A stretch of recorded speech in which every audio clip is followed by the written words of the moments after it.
بسم اللہ الرحمن السلام الرحیم۔ علیکم ورحمۃ اللہ وبرکاتہ۔ عزیز طلباء، امید ہے کہ آپ خیریت سے ہوں گے۔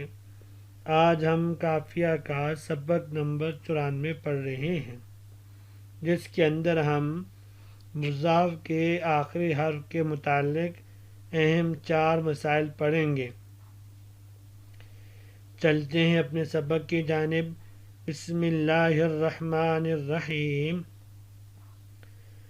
وَإِذَا أُضِيفَ الْاسْمُ الصَّحِيحُ أَوِ الْمُلْحَقُ بِهِ إِلَى يَاءِ الْمُتَكَلِّمِ كُسِرَ آخِرُهُ وَالْيَاءُ مَفْتُوحَةٌ أَوْ سَاكِنَةٌ فَإِنْ كَانَ آخِرُهُ أَلِفًا تُثْبَتُ وَهُذَيْلٌ تُقَلِّبُهَا لِغَيْرِ التَّثْنِيَةِ يَاءً وَإِنْ كَانَ يَاءً أُدْغِمَتْ وَإِنْ كَانَ وَاوًا قُلِبَتْ يَاءً وَأُدْغِمَتْ وَفُتِحَتِ الْيَاءُ لِلسَّاكِنَيْنِ۔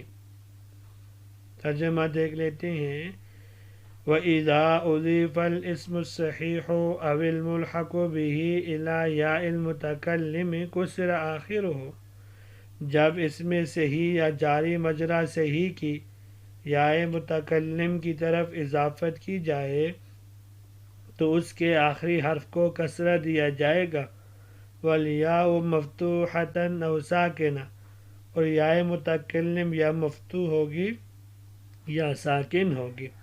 فَإِنْ كَانَ آخِرُهُ أَلِفًا تُثْبَتُ، بس اگر اس اسم کے آخری حرف الف ہو تو باقی رکھا جائے گا۔ وَهُذَيْلٌ تُقَلِّبُهَا لِغَيْرِ التَّثْنِيَةِ يَاءً، اور قبیلہ حذیل کے لوگ اس الف کو یا سے بدل دیتے ہیں جبکہ وہ تثنیہ کے علاوہ کے لیے ہو۔ وَإِنْ كَانَ يَاءً أُدْغِمَتْ وَإِنْ كَانَ وَاوًا قُلِبَتْ يَاءً، اگر اس اسم کا آخری حرف یا ہو تو اس کا یاء متکلم میں ادغام کر دیا جاتا ہے، اور اگر واو ہو تو اس کو یا سے بدل دیا جاتا ہے۔ وَأُدْغِمَتْ وَفُتِحَتِ الْيَاءُ لِلسَّاكِنَيْنِ، اور اگر واو ہو تو اس کو یا سے بدل دیا جائے گا اور اس کا یاء متکلم میں ادغام کر دیا جائے گا، اور یاء متکلم کو اجتماع ساکنین کی وجہ سے فتحہ دیا جائے گا۔ یہاں سے صاحب کتاب رحمہ اللہ نے مضاف کے آخری حرف کے متعلق 4 اہم مسائل ذکر فرمائے ہیں۔ پہلا مسئلہ، یاء متکلم کو مفتوح و ساکن پڑھنا۔ یہ کب ہوگا؟ وَإِذَا أُضِيفَ الْاسْمُ الصَّحِيحُ أَوِ الْمُلْحَقُ بِهِ إِلَى يَاءِ الْمُتَكَلِّمِ كُسِرَ آخِرُهُ وَالْيَاءُ مَفْتُوحَةٌ أَوْ سَاكِنَةٌ۔ مصنف رحمہ اللہ فرماتے ہیں، جب مفرد منصرف صحیح یا جاری مجرا صحیح کی اضافت یاء متکلم کی طرف کی جائے تو اس اسم کا آخری یا کو مناسبت سے اس کی آخری جو یا ہے وہ مکسور ہوگی، اور خود یا کو ساکن اور مفتوح دونوں طرح پڑھنا جائز ہوگا۔ اسم صحیح کی مثال جیسے غلامی و غلامیہ، کتابی اور کتابیہ۔ جاری مجرا صحیح کی مثال دلوی و دلویہ، زبی و زبیہ۔ پھر اس میں اختلاف ہے کہ آیا فتحہ اصل ہے یا سکون، تو صحیح تر قول کے مطابق فتحہ اصل ہے، اس لیے کہ یاء متکلم الگ ایک حرفی کلمہ ہے، اور ایک حرفی کلمے میں اصل یہ ہے کہ متحرک ہو تاکہ ابتدا بالسکون لازم نہ آئے، اور اخف الحرکات چونکہ فتح کی حرکت ہے اس لیے یاء متکلم کا مفتوح ہونا اصل قرار پایا۔ اسی اصل ہونے کی وجہ سے ہی مصنف نے وَالْيَاءُ مَفْتُوحَةً کہہ کر اس کو مقدم فرمایا۔ اس کے علاوہ اس کو ساکن کر کے پڑھنا بھی جائز ہے، کیونکہ خفت اس میں بھی ہوتی ہے۔ اس لیے صاحب کتاب رحمہ اللہ نے اس کے بعد او ساکنہ فرمایا۔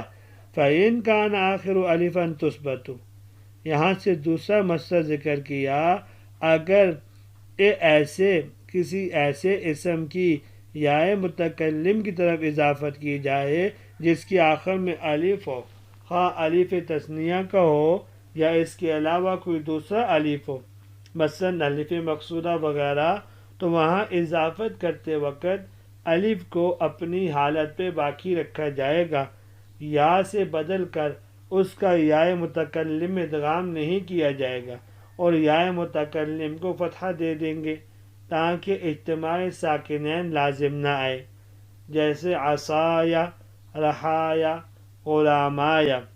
البتہ قبیلہ حذیل کا اس میں اختلاف ہے، وہ اضافت کرتے وقت الف کو شرط یہ ہے کہ الف تثنیہ نہ ہو، یا سے بدل کر اس کا یا متکلم میں ادغام کر دیتے ہیں، جیسے عصیہ، رحیہ۔ الف تثنیہ کو جیسا کہ جمہور کا مذہب ہے وہ بھی یا سے نہیں بدلتے بلکہ اپنی حالت پہ باقی رکھتے ہیں، اسی وجہ یہ ہے تاکہ اس کے ساتھ اس کا التباس لازم نہ آئے۔ اب یہ بات یاد رکھیے، یا کی مناسبت سے ماقبل کو کسرہ اس وقت دیا جاتا ہے جبکہ یا کا ماقبل مضموم ہو۔ اگر ماقبل مفتوح ہو تو وہاں یا کی مناسبت سے ماقبل کو کسرہ نہیں دیا جاتا بلکہ فتحہ کو اپنی حالت پہ باقی رکھا جاتا ہے، اس لیے کہ اہل عرب یا سے پہلے فتحہ کو دشوار نہیں سمجھتے، لہذا قبیلہ حذیل کے مذہب کے مطابق صاد اور حا کے فتحہ کے ساتھ عصیہ، رحیہ کہیں گے۔ تیسری حالت صاحب کتاب یہاں سے فرما رہے ہیں وَإِن كَانَ يَاءً أُدْغِمَتْ۔ یہاں صاحب کتاب رحمہ اللہ نے اس سے پہلے لغیر تثنیہ کی قید لگائی۔ یہ قید اس لیے لگائی کہ اگر اس کو بھی یا سے تبدیل کریں گے تو حالت رفعی کا حالت نصبی اور جری کے ساتھ التباس لازم آئے گا اور مفرد کے ساتھ بھی التباس لازم آئے گا، جیسے غلامان سے غلامایا۔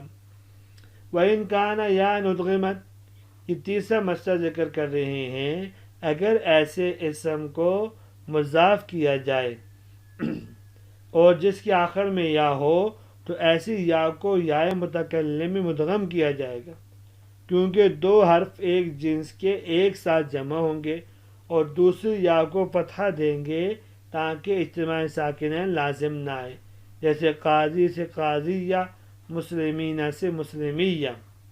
وَإِن كَانَ وَاوًا قُلِبَتْ جَاءً، اگر اس اسم کے آخر میں واو ہو تو اس کو جب ہم مضاف کریں گے یا متکلم کی طرف تو اس واو کو یا سے تبدیل کر کے یا کو یا میں مدغم کیا جائے گا۔ پھر صاحب کافیہ رحمہ اللہ فرماتے ہیں وَفُتِحَتِ الْيَاءُ لِلسَّاكِنَيْنِ، یعنی یا متکلم کو فتحہ دیں گے تاکہ التقاء ساکنین لازم نہ آئے، جیسے مسلمون سے مسلمیہ۔ اگر کسی کو یہ اشکال ہو کہ اوپر والے مسئلے میں آپ نے محض التباس کی وجہ سے الف تثنیہ کو اپنی حال پہ چھوڑ دیا تھا تو مسلمون یا جمع کے صیغے میں بھی مناسب یہی تھا کہ واو کو یا سے نہ بدلتے، کیونکہ اس کا بھی حالت نصبی اور جری کے ساتھ التباس لازم آتا ہے۔